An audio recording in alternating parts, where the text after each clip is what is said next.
Kenalkan, namaku Kavin yang akan menjelaskan materi perkembangan Islam di Nusantara. Banyak pertanyaan yang kita harus jawab, mulai dari kira-kira bagaimana ya Islam masuk pertama kali ke Indonesia, siapa saja ya yang pernah singgah ke Indonesia, apa saja bukti jika Indonesia pernah disinggahi.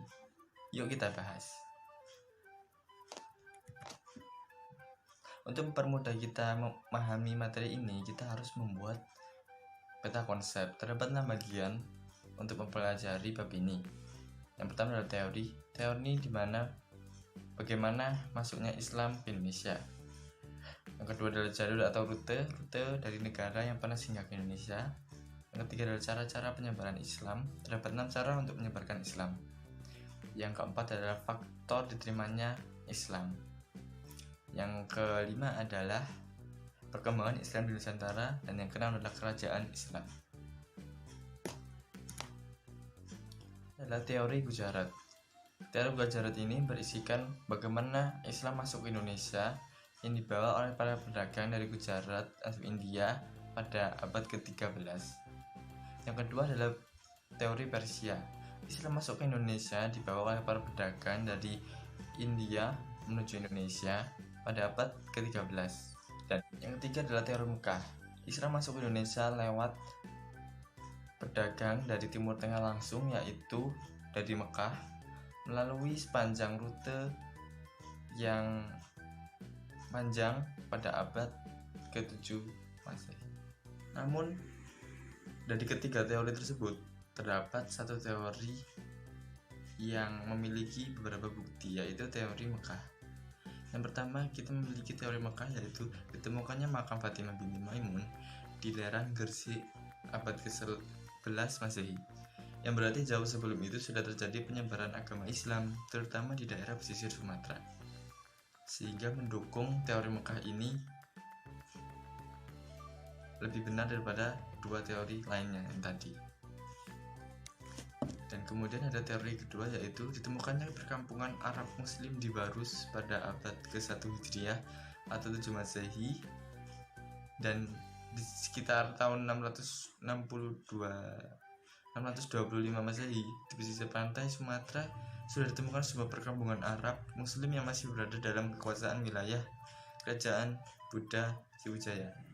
Dari penyataan tersebut kita dapat memahami jika Islam telah datang bersamaan berdampingan dengan kerajaan Buddha dan Sriwijaya. Pada bagian kedua ini kita akan membahas tentang rute atau jalur yang dilewati oleh negara-negara yang singgah di Indonesia. Berdasarkan bukti sejarah yang ada, Islam tercatat pertama kali hadir di Nusantara dibawa oleh para pedagang Arab pada abad ke-7 Masehi. Rute utara diawali oleh para pedagang Arab melewati perjalanan darat laut dari Arab menuju Damaskus, kemudian dilanjutkan ke Baghdad, singgah di Gujarat atau India, menuju Sri Lanka, dan sampailah di Nusantara. Dan sedangkan di rute selatan, para pedagang Arab hanya menempuh perjalanan laut dari Arab menuju Yaman, menuju di India untuk singgah, kemudian ke Sri Lanka, dan kemudian berakhir di Indonesia. Kemudian kita akan membahas tentang bagian bagaimana proses para pedagang Timur Tengah untuk menyebarkan Islam di Nusantara. Di sini ada 6 cara untuk menyebarkannya. Yang pertama adalah perdagangan, kemudian politik, kesenian, pendidikan, pernikahan, dan tasawuf. Pada bagian ketiga kita akan membahas tentang bagaimana penyebaran Islam di Indonesia.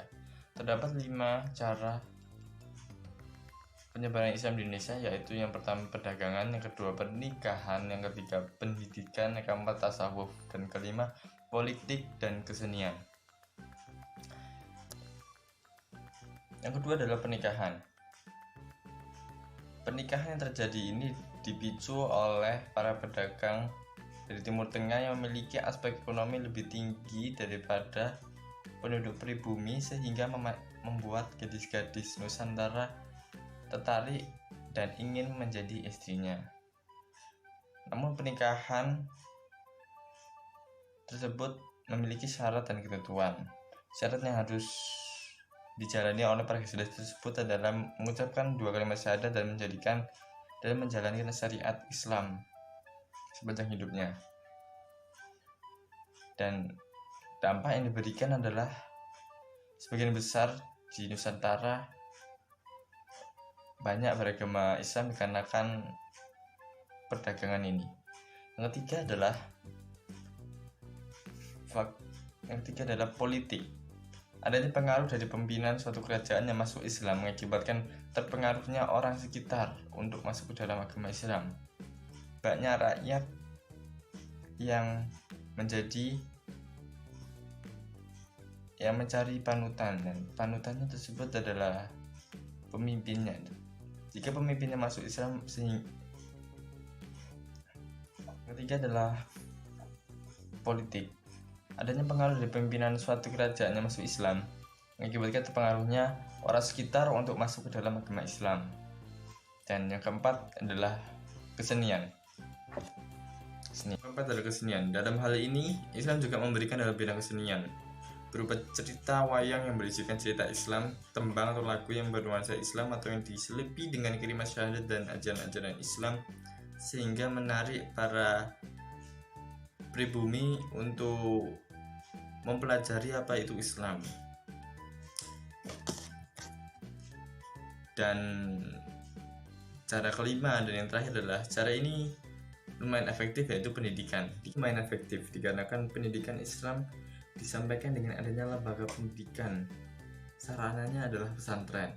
Salah satu pesantren yang terkenal adalah pesantren yang didirikan oleh Sunan Giri. Hal ini dapat menarik perhatian karena Islam dalam memberi ilmu tanpa adanya paksaan dan membeda-bedakan orang sejenis ras dari mana asalnya, agama ataupun lainnya, yang mengakibatkan masyarakat tertarik terhadap agama Islam dan ingin mengetahuinya sebagaimanakah Islam itu. Kemudian cara berikutnya adalah tasawuf. Para pedagang lama-kelamaan mulai bisa menyebarkan dakwah melalui secara umum dan ke keluarganya sendiri, sehingga mempermudah Islam berkembang pesat pada zaman itu. Yang ketiga adalah tidak adanya sistem membeda-bedakan orang atau sistem kasta, sehingga menarik perhatian rakyat pribumi untuk masuk Islam.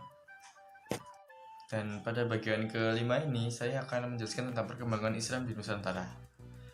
Terdapat beberapa pulau di Indonesia yang memiliki masa perkembangannya sendiri-sendiri, namun saya mewakili banyaknya pulau di Indonesia itu dengan 4 daerah, yaitu Sumatera, Jawa, Sulawesi, dan Nusa Tenggara Timur.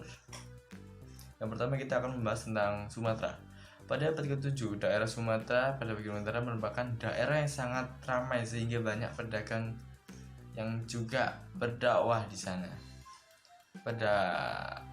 Yang kedua adalah daerah Jawa. Pada abad ke-11 Masehi, ajaran Islam dibawa oleh para pedagang atau mubalik dari Pasai yang berada di Sumatera Utara menuju daerah-daerah pesisir utara Jawa Timur.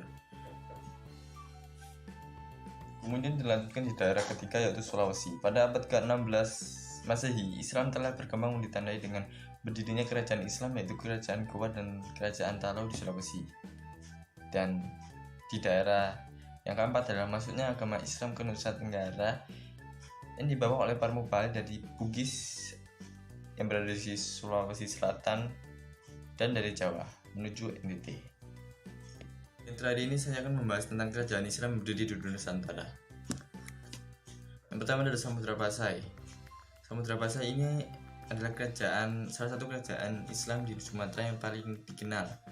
Kerajaan Samudra Pasai ini ada sangkut pautnya dengan Kerajaan Jumpa dan Kesultanan Perla, yang dimana Kerajaan Jumpa pada abad ke-8 Masehi dan Perla abad 9 Masehi. dan terdapat kerajaan-kerajaan lainnya yang berada di Sumatera. Dan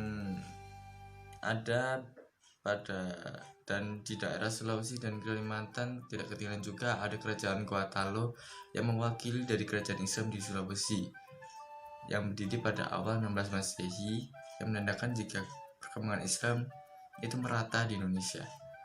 Dan ada juga kerajaan Islam di Kalimantan yang paling tua, yaitu Kesultanan Pasir pada tahun 1516, disusul Kesultanan Banjar dan lain-lainnya.